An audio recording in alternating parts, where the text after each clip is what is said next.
টাঙ্গাইলের কালিহাতীতে ধান কাটতে গিয়ে বজ্রপাতে দুই ভাইয়ের মৃত্যু হয়েছে।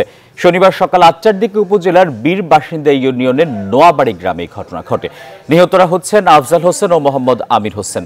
তাদের বাড়ি দিনাজপুরের পীরগঞ্জ উপজেলা সদরে। বীর বাসিন্দা ইউনিয়নের পরিষদের চেয়ারম্যান সোহরাব হোসেন জানান, সকালে কয়েকজন শ্রমিক হজরত আলীর ক্ষেতে ধান কাটতে যায়। এ সময় গুড়ি গুড়ি বৃষ্টির সাথে বজ্রপাত হয়। এতে ঘটনাস্থলেই দুইজনের মৃত্যু হয়। আহত হন আরও ৪ জন। তাদের উদ্ধার করে উপজেলা স্বাস্থ্য কমপ্লেক্সে ভর্তি করা হয়।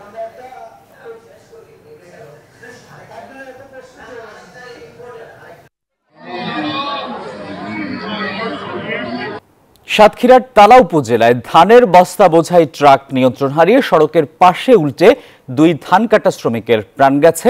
এতে আহত হয়েছেন ৭ শ্রমিক। শনিবার সকাল ৬:৩০টার দিকে খুলনা পাইকগাছা সড়ক উপজেলার হরিশচন্দ্রকাটি সদরবাড়ি বটতলা এলাকায় এই ঘটনা ঘটে।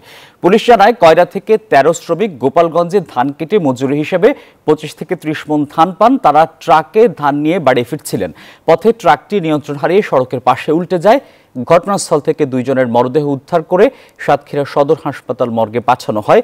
ঘটনার পরপর চালক পালিয়ে গেলেও ট্রাকটি জব্দ করা হয়েছে।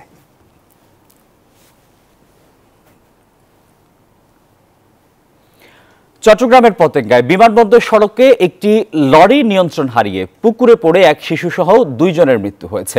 শিশুটির লাশ উদ্ধার করা হয়েছে পুকুর থেকে। আহত আরও ৪ জনকে ভর্তি করা হয়েছে হাসপাতালে। শুক্রবার রাতে এই ঘটনা ঘটে। স্থানীয়রা জানান, বেশ কয়েকজন পথচারী লরির নিচে চাপা পড়ে। পতেঙ্গা থানার পরিদর্শক আনিসুর রহমান বলেন, পতেঙ্গা থেকে আসা একটি কন্টেনারবাহী লরি নিয়ন্ত্রণ হারিয়ে পুকুরে পড়ে যায়। এ সময় অন্তত ৫-৬ জন পথচারী লরির নিচে চাপা পড়েন। এর মধ্যে ৫ জনকে উদ্ধার করে হাসপাতালে ভর্তি করা হয়।